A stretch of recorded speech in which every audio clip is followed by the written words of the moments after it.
Roman Catholic किसको follow करते हैं, किसको मानते हैं उन लोग? वो दोनों क्रिश्चियन, मतलब कि वो यीशु क्रिश्चियन को है ही लेकिन वो मारते हैं। किसको फॉलो करते यीशु हैं? को ही फॉलो नहीं, करते हैं। ये तो गलत है। आप बताइए रोमन तो। कैथलिक ओनली मदर मेरी को ही फॉलो करते हैं।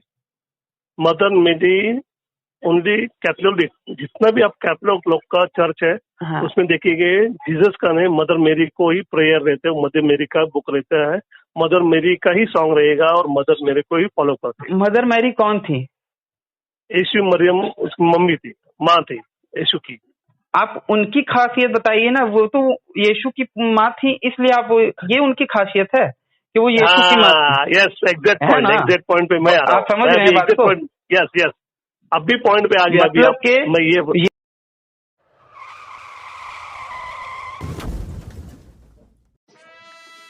नमस्ते सभी को मित्रों, वैचारिक मंथन एक्स मसीही यूट्यूब चैनल पर मैं आपका साथी आशीष चौरसिया आप सभी का हार्दिक स्वागत एवं अभिनंदन करता हूं।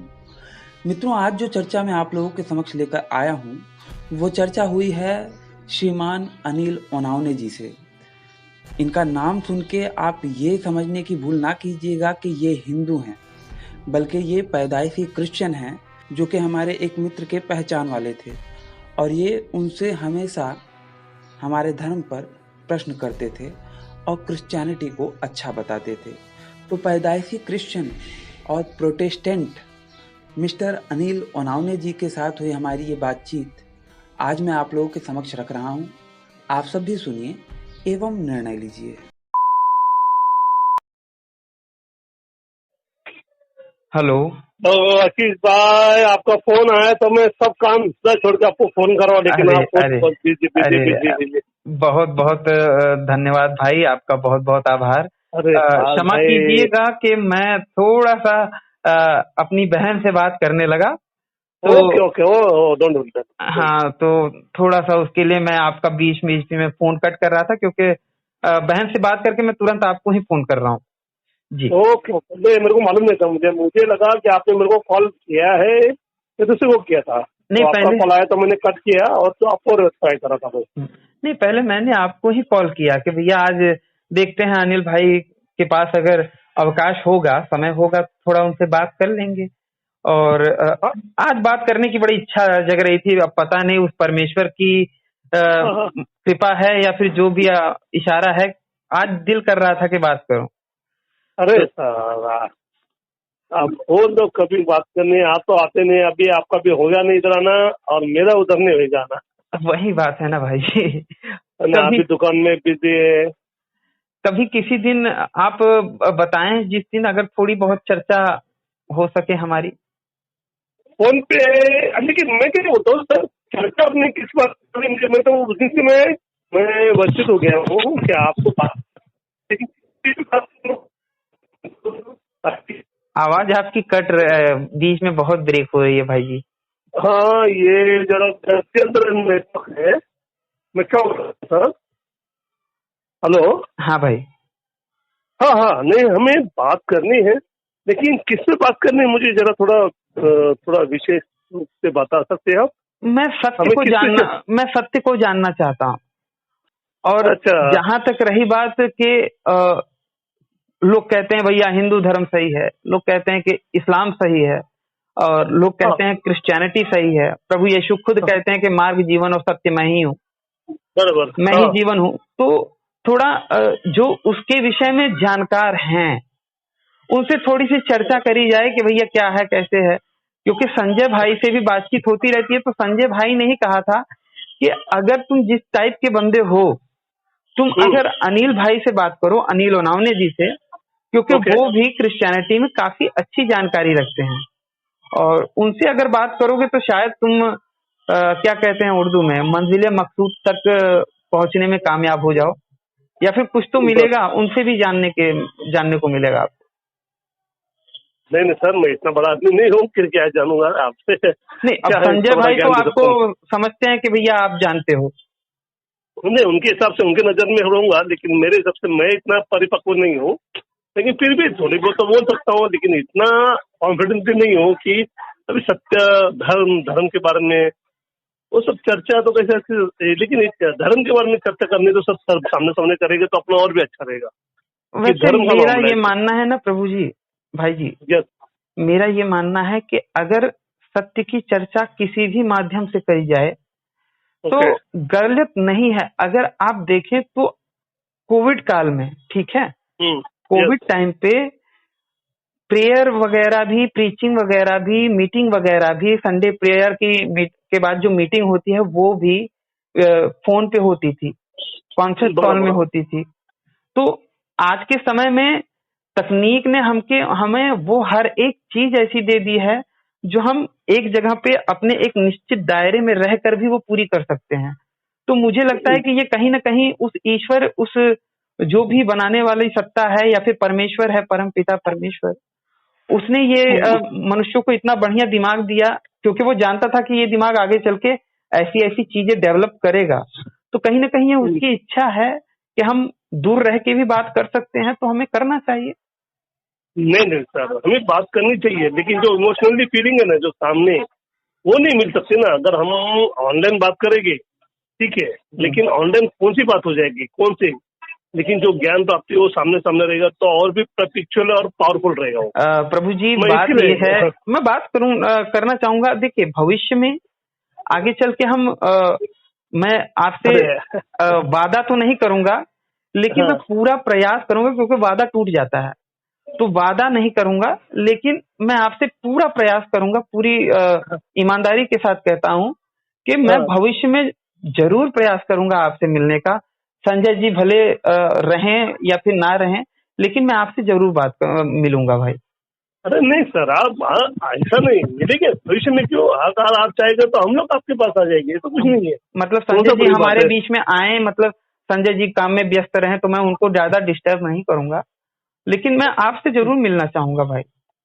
अरे सर, मेरे को क्या लगा आप साइड में रहते रहेंगे, इसलिए मैं आपको गार्डन में बुला रहा था, लेकिन मुझे नहीं पता था कि आप अभी अपना 2-3 बार फोन पे बात होगी, लेकिन आप अभी आपका जो काम है तो उसमें तो टाइम का तो नो इश्यू, और मतलब ये टाइम तो नो जानते ही है लिमिटेड। कि उसमें छुट्टी कभी नहीं मिल सकती। नहीं नहीं, मैं खुद भी दुकान चलाया, मुझे भी पता है, हमारे भी हालांकि एक दुकान थी। हालांकि मैं छोड़ना चाहता था, लेकिन पिताजी कह रहे हैं कि अब उसे छोड़ते भी नहीं बनता। नहीं तो नहीं अगर नहीं मैं नहीं नहीं। चाहूँ तो मैं जॉब कर सकता हूँ, जिसमें संडे के दिन एटलीस्ट मुझे छुट्टी मिलेगी, जिसमें मैं आपसे मिल सकता हूँ। लेकिन अब वही है कि नहीं हो पा रहा। देखो, आप लोग को एक चीज धरती पे क्या है, रोटी कपड़ा मकान मिला, आदमी की नैतिक जरूरत है वो पूरी होगी, बहुत होगी। बराबर। उसके अलावा आदमी चाहत के आगे जाता है, बस फ्लैट गाड़ी ये चाहत है, लेकिन जो 3 चीजें है वो मिलके बहुत हो गई। बिल्कुल बिल्कुल। अब बात ये उससे है आगे ना आत्मा। भाई, ये तो हाँ आपकी बोलो बात ना। सही है, परंतु हम इस जीवन में रोज सुबह उठ रहे हैं, काम कर रहे हैं, खाना खा रहे हैं और फिर उसके बाद सो जा रहे हैं। ज्यादा से ज्यादा बराबर। यूट्यूब पे 1-2 वीडियो देख लिया और भगवान का भजन कर रहे हैं तो मंदिर चले गए, मस्जिद चले गए या फिर गुरुद्वारे चले गए या फिर चर्च चले गए। उससे ज्यादा हम हाँ। क्या कर रहे हैं, क्या ही कर रहे हैं।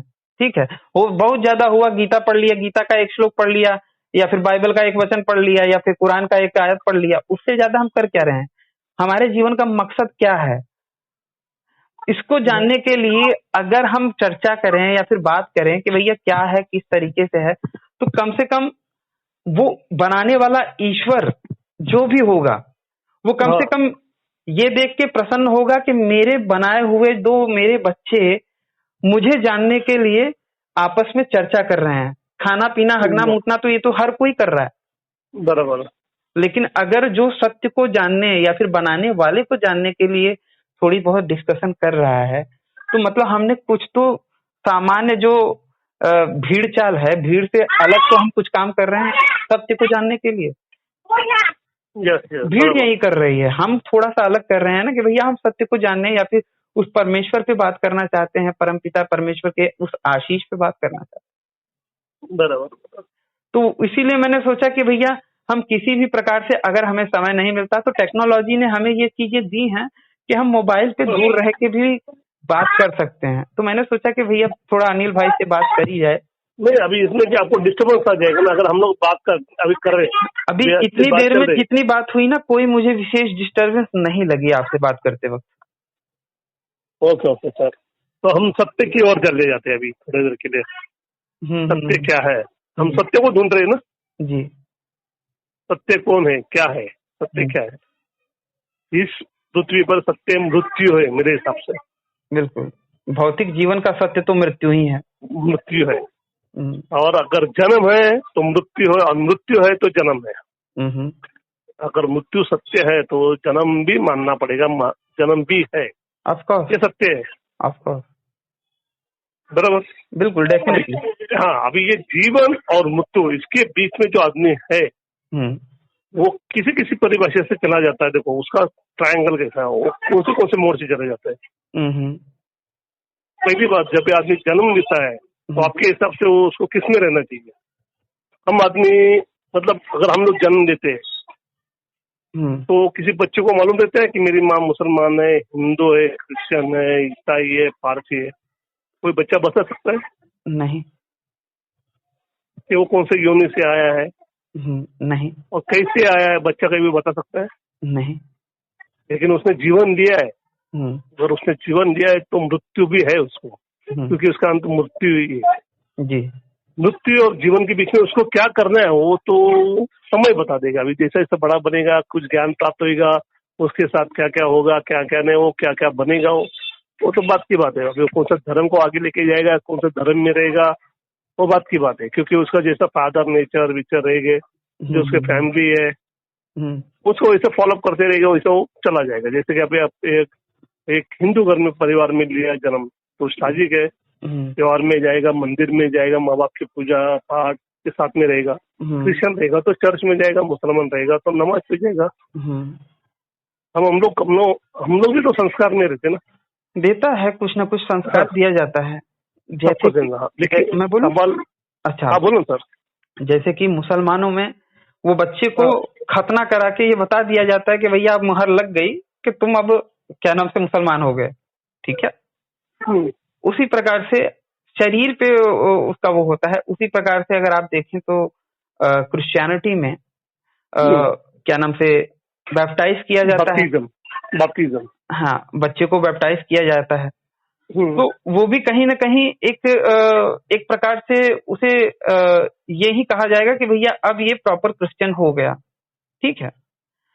और उसी प्रकार से अगर आप देखें तो हिंदुओं में भी क्या नाम से उसके पैदा होने पे संस्कार विधि करी जाती है। हालांकि वो कंपलसरी नहीं है, चाहे तो कोई हिंदू नहीं भी कराते, उससे भी कोई फर्क नहीं पड़ता। मेरे पिताजी ने तो नहीं कराया था मेरा, फिर भी कोई विशेष वो नहीं है। लेकिन हाँ, हर जगह पे थोड़ा बहुत तो देखने को मिलता है, क्योंकि मैं हिंदुओं में भी मिलता है, लेकिन प्रत्येक हिंदू समाज इस चीज को नहीं फॉलो करता।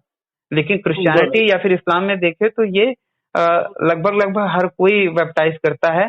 हाँ, वो कैथलिक वालों का अलग होता है, प्रोटेस्टेंट वालों का अलग होता है। कैथलिक वाले पूरा डुबाते हैं बच्चों को, और प्रोटेस्टेंट वाले केवल सर पे एक केतली से डालते हैं पानी, राइट। बराबर। तो उस तरीके से चीजें हैं। ऑर्थोडॉक्स भी डुबाते हैं शायद। मैं आपको पानी में, हम लोग में क्रिश्चियनिटी में क्या है, कैथलिक में बैप्टिज्म अलग होता है, हम लोग में जो प्रोटेस्टेंट में है वो अलग होता है। हालांकि प्रोटेस्टेंट भी तो पहले कैथलिक ही थे ना भाई। नहीं सर, यही तो गलत है। आप लोग को यही मालूम नहीं आता कैथलिक कौन है, प्रोटेस्टेंट कौन है। कैथलिक लोग किसको मानते सर? मार्टिन लूथर किंग के आने से पहले जितने भी प्रोटेस्टेंट थे वो कैथलिक ही थे ना। कैथलिक में से ही तो प्रोटेस्टेंट अलग हुए हैं। नहीं सर, कैथलिक लोग का धर्म प्रचार किसने चालू किया? कैथलिक लोगों का सम्राट कॉन्स्टेंटाइन के बाद से जो चला था, रोमन लोग या फिर कैथलिक, रोमन कैथलिक। तो रोमन सम्राट, आपको अगर हिस्ट्री ना पता हो तो रोम में पहले प्राचीन रोम का साम्राज्य था। पहले वो ईसाई नहीं हुआ था। रोमन कब ईसाई हुए? जब प्रभु यीशु के मरने के 300 सालों के बाद ईसाइयों के द्वारा रोमनों पे धर्म युद्ध छेड़ दिया गया। और उस धर्म युद्ध में जब रोमनों को परास्त किया गया तो उस वक्त जो प्रेजेंट में उनका राजा था सम्राट कॉन्स्टेंटाइन, उसने उनके सामने समर्पण कर दिया और क्रिश्चियनिटी को अपनाया, सम्राट कॉन्स्टेंटाइन। और फिर उसके बाद उसे पता चला कि भैया ईसाइयों में कई सारे मत हैं, कई सारे संप्रदाय हैं, वो कई सारे सैकड़ों संप्रदायों में बटी हुई है, तो उन्हें एकत्र कैसे किया जाए, सभी की एक अलग अलग किताब थी। तो इसलिए उन्होंने द काउंसिल ऑफ नाइसिया, अगर आप सर्च करेंगे तो आपको मिल जाएगा, बहुत ही फेमस काउंसिल है, उसका गठन किया और उसमें बाइबल का वर्तमान स्वरूप जो हम पढ़ते हैं बाइबल को, वो सामने आया। सभी संप्रदायों में मत डाले गए कि भैया कौन सी किताब रखी जाएगी, कौन सी नहीं। तो जिसके ज्यादा वोट रहते थे जिस चीज पे, उस किताब को रख लिया जाता था, और जिसके वोट ज्यादा नहीं रहते थे उन किताबों को हटा दिया जाता था, या फिर उन बातों को हटा दिया जाता था। बराबर जी। तो ये आप रोमन मुझे बता सकते हैं? नहीं नहीं, एक मिनट, हम लोग इतना अंदर नहीं जाते, हम लोग ये करते हैं, रोमन कैथोलिक किसको फॉलो करते हैं, किसको मानते हैं उन लोग? वो दोनों क्रिश्चियन, मतलब के वो यीशु क्रिश्चियन को है, भी लेकिन वो मारते हैं, किसको फॉलो करते हैं? यीशु को ही फॉलो नहीं, करते हैं। ये तो गलत है। आप बताइए। रोमन कैथोलिक ओनली मदर मेरी को ही फॉलो करते हैं। मदर मेरी ओनली कैथोलिक, जितना भी आप कैथोलिक लोग का चर्च है, हाँ। उसमें देखिए जीसस का नहीं, मदर मेरी को ही प्रेयर रहते हैं, मदर मेरी का बुक रहता है, मदर मेरी का ही सॉन्ग रहेगा और मदर मेरी को ही फॉलो करते हैं। मदर मैरी कौन थी? यीशु मरियम उसकी मम्मी थी, माँ थी यीशु की। आप उनकी खासियत बताइए ना, वो तो यीशु की माँ थी, इसलिए आप ये उनकी खासियत है कि वो यीशु की माँ थी। यस, एग्जैक्ट है ना? पॉइंट पे मैं आ रहा हूँ। आप समझ रहे हैं बात को? यस, अब भी पॉइंट पे आ गया। मतलब के यीशु ही मेन है, अगर वो किसी और की माँ होती तो वो मेन नहीं रहती, उनको पूजा नहीं जाता, वो यीशु की माँ है। तो देखा जाए तो कहीं न कहीं वो मुख्य रूप से सबसे बड़ा तो मान रहे हैं यीशु को। यीशु को पैदा करने की वजह से मरियम महान हुई, मरियम का पुत्र होने से यीशु महान नहीं हुआ। मैं यही बोल रहा हूँ, एग्जैक्टली हम लोग यही बोल रहे हैं। अगर यीशु को जन्म दिया है तो मदर मेरी बड़ी नहीं, उन लोग चाहते हैं जो यीशु पुत्र को जन्म दिया वो मदर मेरी कितनी बड़ी होगी। तो हम लोग बोलते हैं कि जिसका सैक्रिफाइस है, जो क्रॉस पे चढ़ा है, जो हमारे लिए लहू बहा है, जो हमारे पापों के लिए लोग क्रॉस पे चढ़ा है, वो इम्पोर्टेंट है, बलिदान हुआ है वो इम्पोर्टेंट। जिसने कोड़े खाए, जिसने लोगों के सामने क्षमा मांगी, जिसने लोगों ने उसे क्रॉस पे टंगाया फिर भी उसके लिए उसने प्रार्थना की, वो इम्पोर्टेंट है, ना कि जिसके पास से जन्म लिया। अगर जन्म देना उसको धरती पे आने के लिए एक वजह चाहिए, वैसे माँ के इसमें से वो आना चाहिए, बाकी दूसरा कुछ नहीं। बाकी मतलब फिर वो तो आपने जो बताया ना मार्टिन वगैरह, वो जो समय था वो टाइम पे जो जीसस को फॉलो करने होते हैं, अभी जीसस को भी कैसे, अभी जीसस को मेन ये कौन है? मार्टिन लूथर किंग का मेन कॉन्फ्लिक्ट या फिर नहीं, वो तो फॉरनर है, वो पुर्तगाल है, वो पुर्तगाल है ना, वो प्रोटेस्टेंट, वो तो धर्म लिया। लेकिन जीसस कौन से जाते थे, जीसस कौन से बिलोंग करते थे? वो जीसस कहाँ से थे? यहूदी थे, जूश यहूदी थे। सर यहूदी समझ आपको मालूम है आज की तारीख में किधर है और कितना है? इजराइल में, अमेरिका में भी नहीं, अमेरिका में नहीं जाता हूँ, अमेरिका में भी ईसाई लोग, यहूदी लोग हैं बहुत भारी संख्या। नहीं, अगर अरे सर अमेरिका में अभी है ना, रहेंगे, पहले हुए, पूरे वर्ल्ड में उन लोग पहले हुए, उन लोग की जमानत बहुत कम है, बहुत कम लोग है, यहूदी लोग बहुत कम है, लेकिन बहुत सुपर पावर है, उन लोग सुपर पावर में जी रहे हैं। आज भी इजराइल में जाके देखो, यहूदी लोग है ना, बहुत कम लोग हैं, उनकी लग संख्या 1000 लाखों में रहेगी शायद, मेरे हिसाब से। लेकिन आप उनको देखिएगा ना, वो इतना पावरफुल आदमी है। आपको जो भी बड़े बड़े जो इवेंट्स है, जैसे कि गूगल बोलो, फेसबुक बोलो, मार्क जुकरबर्ग है ना, जो वो भी यहूदी है, गूगल का भी जो है वो भी यहूदी था। लेकिन मैं वो नहीं बोल रहा हूँ, मैं ये बोल रहा हूँ वो बिलोंग, मतलब जीसस जो है, जीसस यहूदी थे, यहूदी अगर हो गए तो यहूदी का धर्म नहीं हुआ। यहूदी ने जीसस के कितने फॉलोअर थे, जीसस के शिष्य कितने थे? वैसे डॉक्यूमेंटेड देखा जाए तो 12 बोला जाता है बाइबल, 12 ही डॉक्यूमेंट, 12 देशों में चले गए। काउंसिल ऑफ नाइसिया में और भी कई सारे शिष्य थे, लेकिन केवल 12 शिष्यों की किताबों को रखा गया, इसलिए 12 शिष्यों को ही मेन बोला जाता है, सब जगह पे प्रचारित किया जाता है कि 12 शिष्य थे। 12 जन का नाम भी है, 12 जन ही है, 12 के मतलब सब बोलते ना, सब जैसा भी आज की तारीख में सेंट एंड्रयू, सेंट फ्रांसिस्को, ये जो है ना, ये इनके कहानी जिसमें से निकले हुए सब, वो तो बहुत मेन थे, वो तो बहुत मस्त, पेतरस, मूसा, मीसा, वो जो है थे 12 मेन जो जीसस के साथ में थे, वो जो 12 देशों में चले गए, 12 जगह, उन्होंने प्रचार चालू किया, जीसस जीसस कह रहे थे, वहां से वो प्रचार चालू हो गया था। बाद में उसकी पीढ़ी आगे आगे बढ़ती गई, फिर पोर्तुगाल आए, पोर्तुगल के साथ में युद्ध हो गया, फिर उन्होंने धर्म क्रिश्चियनिटी को, मदर मेरी को महत्व दिया, फिर पूरा पोर्तुगल तो आधे देश के ऊपर राज था, तो उन्होंने जिधर जिधर गई पूरी जमीन नापी। फिर बाद में पोर्तुगल का चर्च और स्कूल, उनका एक ही काम है, चर्च स्कूल हॉस्पिटलिटी, तीनों साथ में रहेंगे। बिल्कुल बिल्कुल। उन्होंने जिधर भी राज किए ना, तो सब देखो उनका जो जगह है ना, उधर आपको स्कूल मिलेगा, दवाखाना मिलेगा आपको, तो ये सब साथ में मिलेगा उनके। जबकि वो कहते हैं कि भैया यीशु के नाम से प्रार्थना करने से चंगाई आती है, वो लोगों की मैं बात बता रहा हूँ आपको। नहीं, ये तो बात अभी, हाँ बराबर। लेकिन अगर यीशु के नाम से ही चंगाई मिलती तो भैया तुम हॉस्पिटल क्यों खुलवा रहे हो? ये तो नॉनसेंस बात हुई ना। यस, पक्का एकदम। अरे वो विश्वास से बोल रहे चंगा आएगा, ठीक है, हॉस्पिटल तो रहना है, नहीं रहना चाहिए। फिर मुझे खुशी इस बात की है कि मैं किसी प्रोटेस्टेंट भाई से बात कर रहा हूँ, जो कि मेरे लिए बड़ा अच्छा अनुभव है। मैं प्रोटेस्टेंट हूँ, मैं तो किस पे बिलीव नहीं, मैं बोलता हूँ अगर तुमको हुआ है लगी तो लगेगी, तुमको दवाखाना जाना है, चंगा है, तुम विश्वास पे नहीं, विश्वास तुम्हारे अंदर है जी, क्या होगा? हम लोग विश्वास करते हैं, हम लोग बिलीव कैसे करते हैं? अगर हमको लगा है तो हम ऐसा जगह जाएंगे, ऐसे ट्रीटमेंट मिले जो हमको अच्छा इलाज मिले, हम इस पे भी विश्वास करेंगे कि भाई जो लाने वाला डॉक्टर है वो हमारे को कुछ ही दे, अच्छा हाथ लगा, उसका हम लोग से अच्छा हो जाएगा, हम उससे विश्वास करें। नहीं तो हम लोग घर में बैठ के बोलेंगे नहीं हमको चंगाई मिलेगी, ये मेरा विश्वास, इससे ये विश्वास का काम मतलब ये जो चंगाई सभा ये लोग देखो, हाँ ये सब है ना, इसमें थोड़ा मैं मानता नहीं इन लोगों को, वो थोड़ा कॉर्पोरेट टाइप के लोग हैं, मैं उनको नाम भी नहीं रखना चाहता हूँ, वो स्वार्था भी बोल रहे हैं और चंगाई के लिए भी बोल रहे हैं, चंगाई के नाम के लोगों को अंधविश्वास में भी डाल रहे भाई, इंक्लूडिंग टू बागेश्वर धाम वाला बाबा ऑल्सो। यस, हमारे इसमें नहीं, सबकी इसमें ही हो, हाँ, वो सब जगह हर जमात नहीं हो, क्या धंधा बना के रखा है लोगों ने, क्या करे?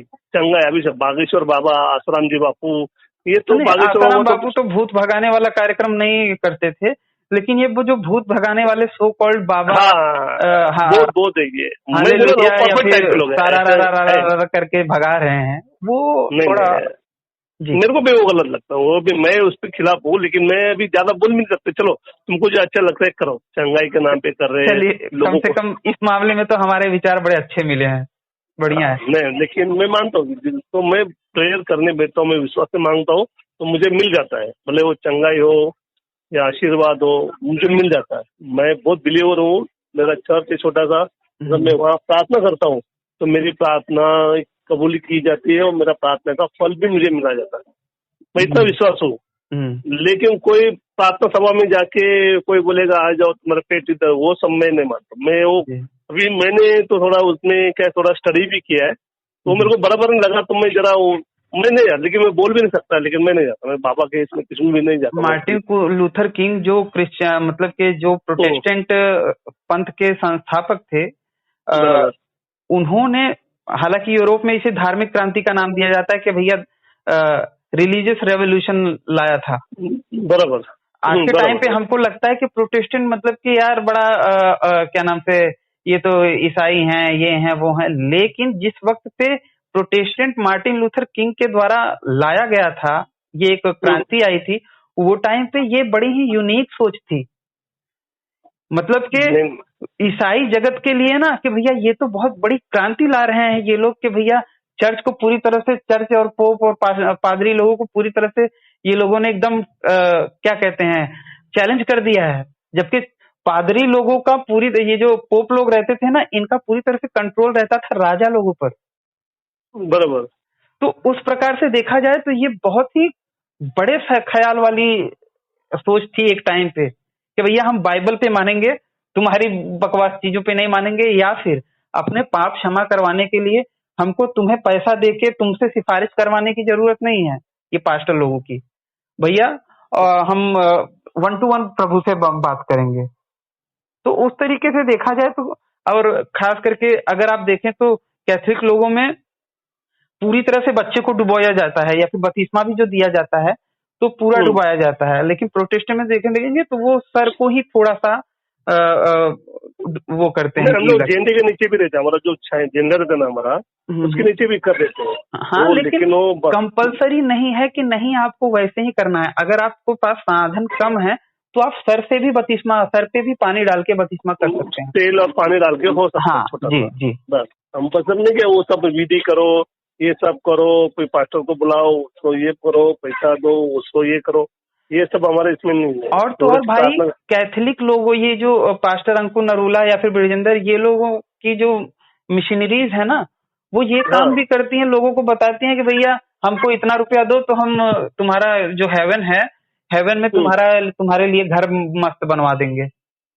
अभी जो बिलीवर करते रहेगा तो जाने दो, मैं उनको वही चैलेंज करूंगा, उस आपका हेवन में से कोई एक आके मेरे को बता दे कि मैं हेवन में बड़ा खुश हूँ, तो मैं वो कोई भी जो फादर है बोलते ना, आपने जिसका जालंधर और किसका नाम लिया, हाँ, मैं उनको पूछना चाहता हूँ, जो मेरे सामने अगर ऐसा सब बताएंगे ना उन लोग, तो मैं उनको पूछूंगा जरूर।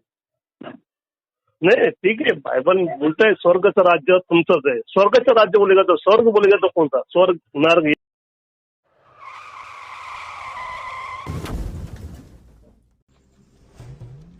तो बस मित्रों, आज का हमारा ये वीडियो यहीं पे समाप्त होता है। जैसा कि आप लोग जानते हैं कि हमारा ये चैनल डीमोनेटाइज हो गया है और फिलहाल इसके मोनेटाइज होने की कोई आशा नहीं दिख रही। तो अगर आप मुझे धर्म के लिए मेरे इस कार्य में सहयोग करना चाहते हैं तो स्क्रीन पर दिख रहे QR कोड पर आप मुझे सहयोग कर सकते हैं। और अगर आप सामर्थ्यवान नहीं हैं तो कोई बात नहीं, कम से कम अपने इस चैनल को सब्सक्राइब करें और इस वीडियो को अपनी मित्र मंडली में ज़्यादा से ज़्यादा शेयर करें। हो सकता है आपके एक शेयर से हमारा कोई भाई या बहन इनकी सच्चाई से अवगत हो जाए और अधर्म में जाने से बच जाए। अपने जीवन काल में प्रतिवर्ष एक पेड़ अवश्य लगाएं, क्योंकि बाकियों के लिए तो जन्नत और जहन्नुम है, लेकिन आपको पुनः इसी धरती पे आना है। तो इस धरती माँ की रक्षा के लिए एक पेड़ प्रतिवर्ष अवश्य लगाएं। इस वीडियो को अंत तक देखने के लिए आप सबका बहुत बहुत धन्यवाद। नमस्ते जी, जय श्री राम, हर हर महादेव, जय माँ भारती। प्राण का त्यागना या फिर उनका जो बलिदान हो गए, वो हमारे पापों के लिए वो बलिदान हो गए, उनका दान सबसे बड़ा है। लेकिन वो 3 दिन के बाद जिंदा हो गए, तो बलिदान कहाँ क्या किया उन्होंने? बलिदान शरीर का किया, बलिदान खून का किया। शरीर बहन, वहाँ पे वो बोलता है कि शरीर उठाए गए थे ईसा मसीह, हमारे प्रभु यीशु शरीर उठाए गए थे। नहीं, शरीर के साथ नए नियम में अगर आप पढ़ें तो मार्क, मत्ती, ल्यूक, जॉन जितने भी हैं जो प्रभु की गवाही देते हैं, वो बताते हैं कि भैया वो जीवित ही उठाए गए थे, शरीर उठाए गए थे। वहीं एक अकेले हैं जो स्वर्ग में उठाया गया था। उसमें भी तो है। तो शरीर का त्याग कहाँ किया बहन?